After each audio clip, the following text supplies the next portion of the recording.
tous, bienvenue sur Studio 20 TV. On se retrouve pour une nouvelle émission de C'est quoi ton truc?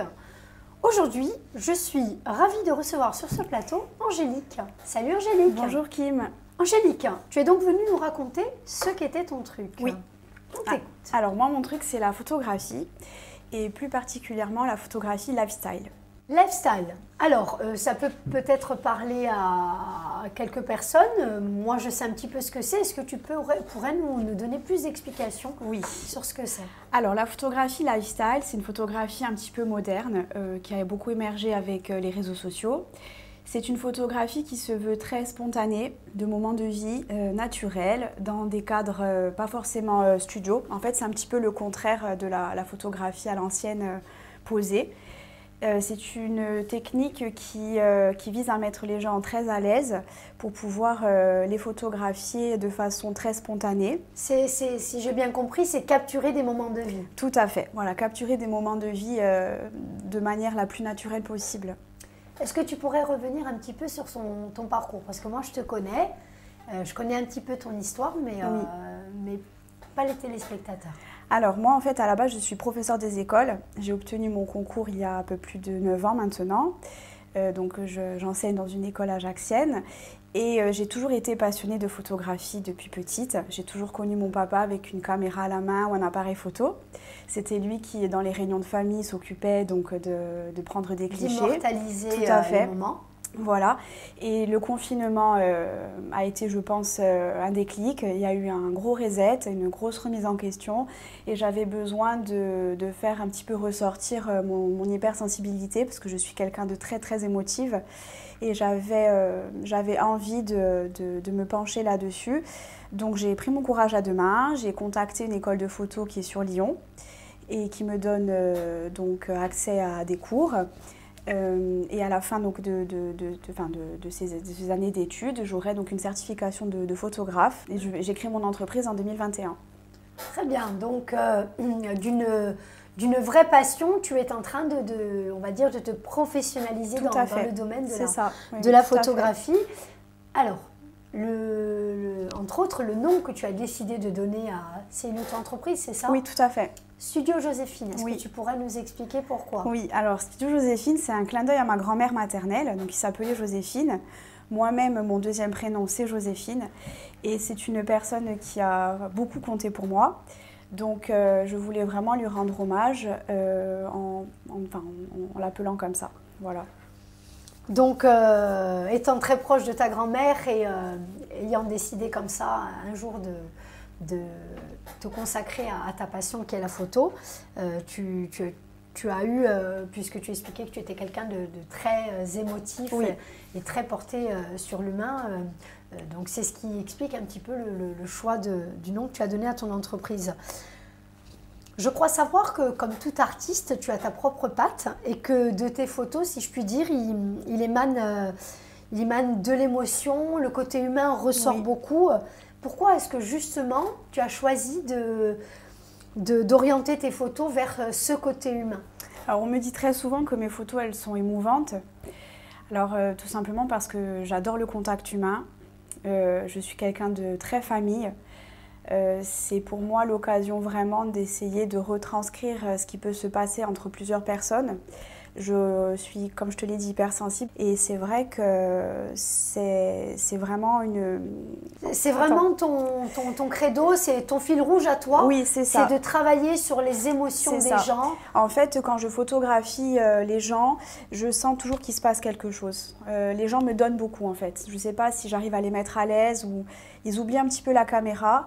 Et ce qui me plaît vraiment, c'est d'accrocher leur regard, d'accrocher leur sourire de façon très naturelle et c'est vrai que ça me rappelle un petit peu les moments que j'ai pu passer moi avec ma famille. Je te dis, je suis quelqu'un que je suis très très famille et voilà, donc pour moi c'est une façon de témoigner le plus justement possible de ce qui peut se passer dans ces moments-là. Angélique, comme à chaque fois, je demande à mes invités de venir avec quelque chose qui représente, symbolise un petit peu leur passion. Tu nous as ramené, je crois, de jolis clichés. Oui. Que tu vas nous commenter. Du coup, c'est des clichés. Tu vas nous expliquer pourquoi en particulier tu as décidé de nous présenter ces clichés-là. On t'écoute. Alors là, tu vois, c'était donc à l'occasion d'un reportage famille, un dimanche matin, après le petit déjeuner. Donc la maman m'a contactée, elle souhaitait des clichés très naturels. Donc là, c'est dans le lit de la chambre des parents, tu vois. Donc c'est tout simplement, c'est très simple. J'arrive donc avec mon appareil, je les guide un tout petit peu. Et puis voilà, là, il se faisait une petite bataille de guillis. Tu laisses opérer la spontanéité. Tout à fait, voilà. Et ça donne ce genre de photos très, très naturelles où justement, tu ressors la complicité de moments qu'ils peuvent vivre au quotidien, en fait, sans artifice. Encore une fois, on voit bien là l'émotion et puis le côté famille, c'est ta marque de fabrique. Oui, hein. beaucoup. C'est vraiment ta marque de fabrique. Second cliché. Alors là, c'est à l'occasion de mon premier mariage, puisqu'il faut savoir que ça a pris de l'ampleur, plus vite que ce que je pensais. Et du coup, j'ai pas mal de dates de réservées. Donc là, c'est un couple qui a choisi de me faire confiance.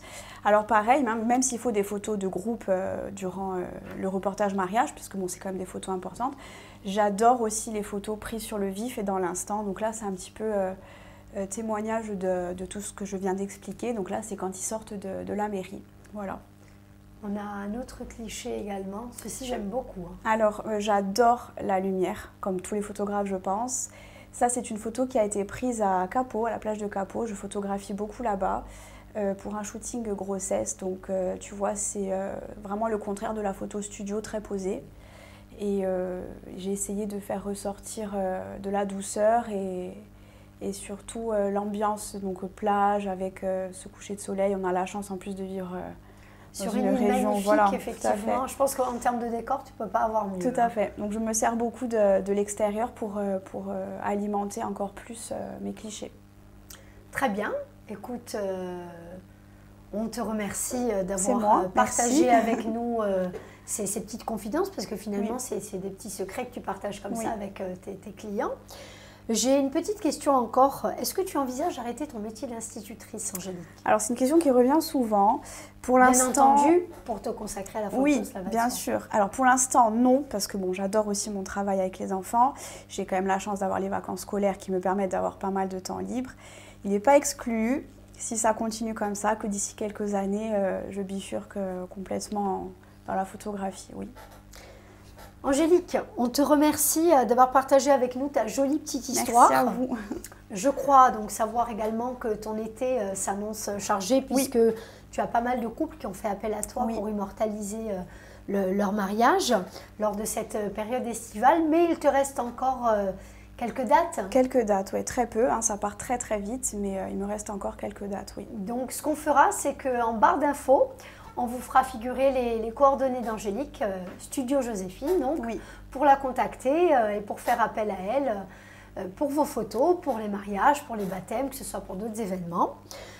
Je n'ai plus qu'à te souhaiter une belle et longue route à travers ta passion qu'est la photographie. Merci. Et puisses-tu te faire un nom dans ce domaine.